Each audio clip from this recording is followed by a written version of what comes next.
Warahmatullahi wabarakatuh. Sebenarnya perkenalkan, nama saya Taufik Hidayat. Di sini saya akan melakukan pengkajian preliminary survei pada pasien kegawat daruratan.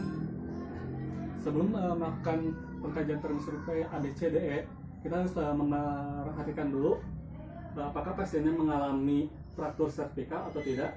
Nah, apabila pasiennya mengalami fraktur servikal, maka kita harus melakukan dulu rekomposisi pada area servikalnya, bisa menggunakan neck collar atau collar neck.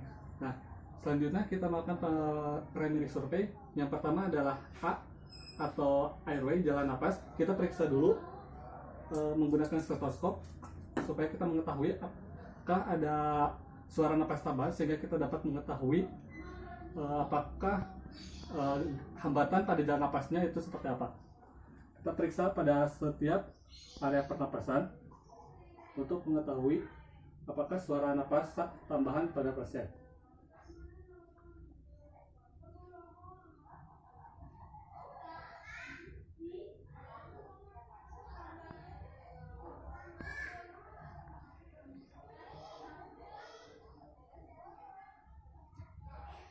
Nah, apabila suara napasnya berupa suara napas snoring, artinya pasien mengalami hambatan pernapasan berupa pangkal lidahnya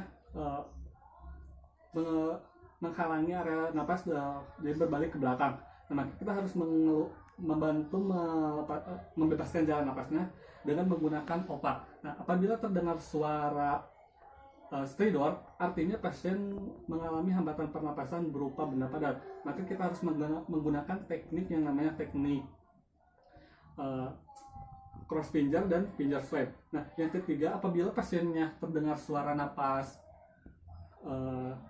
gaggling, artinya pasien mengalami hambatan pernapasan berupa cairan ataupun berupa darah. Nah, kita harus membebaskan pernapasannya menggunakan teknik suction. Nah, apabila terdengar suara wheezing, artinya pasien harus diberikan bronchodilator. Nah, apabila pasiennya mengalami hambatan pernapasannya berupa karena tersedak, maka kita harus menggunakan teknik yang namanya chest thrust dan abdominal thrust.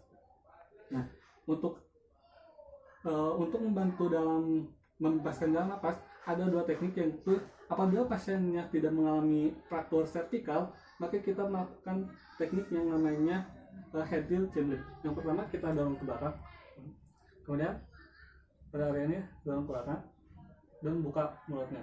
Nah, ini untuk head tilt chin lift. Nah, apabila pasiennya mengalami fraktur servikal, maka kita melakukan teknik yang namanya jaw thrust, yaitu tarik rahangnya ke belakang dan pertahankan secara netral area-areanya, kemudian daunnya ke bawah. Nah, itu. Kemudian setelah itu kita lakukan pembebasan jalan napas. Nah, kemudian pengkajian yang kedua adalah B atau breathing, yaitu pernapasan pasien. Kita lakukan yang namanya look, listen, and feel. Kita lihat pergerakan dinding dadanya, kemudian rasakan hembusan napas dan dengarkan suara napas pasien. Nah, pertama kita periksa dulu apakah napas pasiennya spontan atau tidak. Kemudian perhatikan pergerakan dinding dadanya antara kiri dan kanan apakah simetris. Kemudian perhatikan kedalaman pernapasannya, kecepatan pernapasannya. Kemudian perhatikan juga apakah pernapasannya cepat atau lambat. Nah, kemudian kita harus perhatikan juga apakah pasiennya mengalami pernapasan cuping hidung, apakah pasiennya menggunakan ketika bernapas menggunakan otot bantu pernapasan. Nah, kemudian pemeriksaan yang ketiga yaitu kita periksa C atau sirkulasi atau peredaran darah. Pertama, kita periksa dulu nadi perifer pasien. Kita periksa apakah nadi perifernya spontan atau tidak. Kemudian kita periksa apakah nadi perifernya teraba lemah atau kuat. Kemudian kita juga perhatikan apakah nadi perifernya cepat atau lambat. Nah, setelah itu kita periksa pada nadi karotisnya. Nah, apakah nadi karotisnya teraba atau tidak? Nah, apabila nadi karotisnya tidak teraba, maka kita harus melakukan teknik resusitasi jantung untuk mengembalikan peredaran pada nadi karotis. Nah, itu dilakukan sebanyak 30 kali, sebanyak 5 kali siklus. Melakukan teknik kompresi untuk mengembalikan nadi karotis. Nah, untuk selanjutnya kita periksa apakah pasiennya mengalami pendarahan di bagian tubuhnya. Kita periksa semuanya apakah pasiennya mengalami pendarahan, dimulai dari kepala sampai kaki. Nah, setelah itu kita periksa apakah kita periksa bagian CRT-nya. CRT kita periksa berapa detik pengisian dari kapirelli pasiennya. Kita periksa. Nah, kemudian kita periksa akral pasien apakah teraba dingin atau pucat.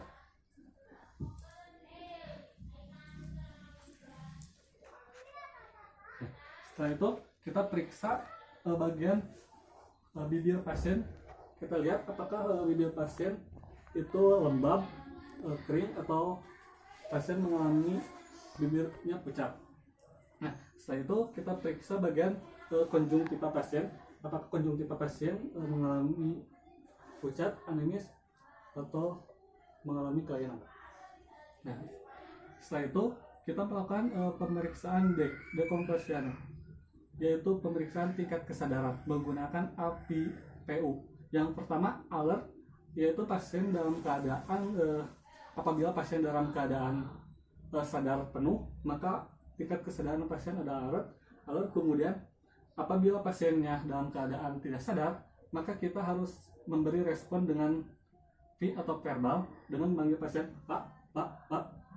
Nah, apabila pasiennya masih tidak memberikan respon, maka kita melakukan cek kesadaran dengan cara pain atau memberi rangsangan nyeri. Pak.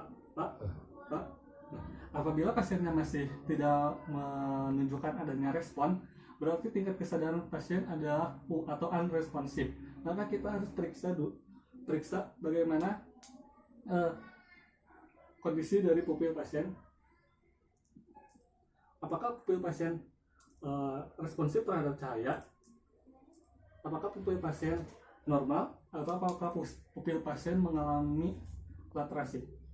Nah, kemudian kita masuk ke pemeriksaan yang ke selanjutnya, yaitu E atau exposure.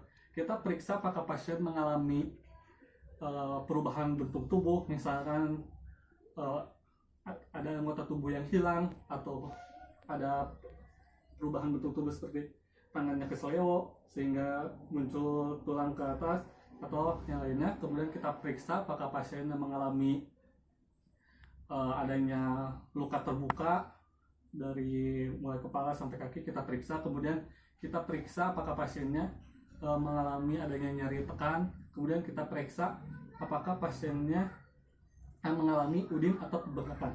Kita periksa pada exposure mulai dari kepala apakah ada nyeri tekan. Kemudian kita periksa apakah pasiennya mengalami perubahan bentuk tubuh. Kita periksa apakah pasiennya ada udin anggota tubuhnya. Dan kita juga memeriksa apakah pasiennya ada yang nyeri. Selain memeriksa bagian depan pasien, kita juga harus memeriksa bagian punggung pasien. Nyeri, Pak. Kita periksa bagian punggung pasien. Apakah pasien juga mengalami adanya perubahan tubuh, adakah tulang yang retak, adakah pendarahan terbuka, apakah ada nyeri tekan pada pasien, atau ada udin pada pasien.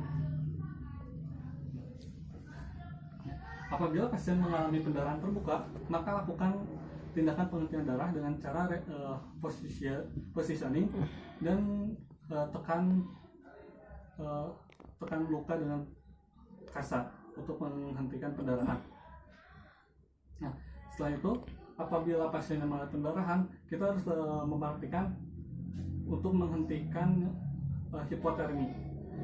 Mungkin itu untuk pengkajian primary survey dari ABCDE dan memeriksa apakah pasiennya mengalami kelainan atau fraktur pada bagian sertik.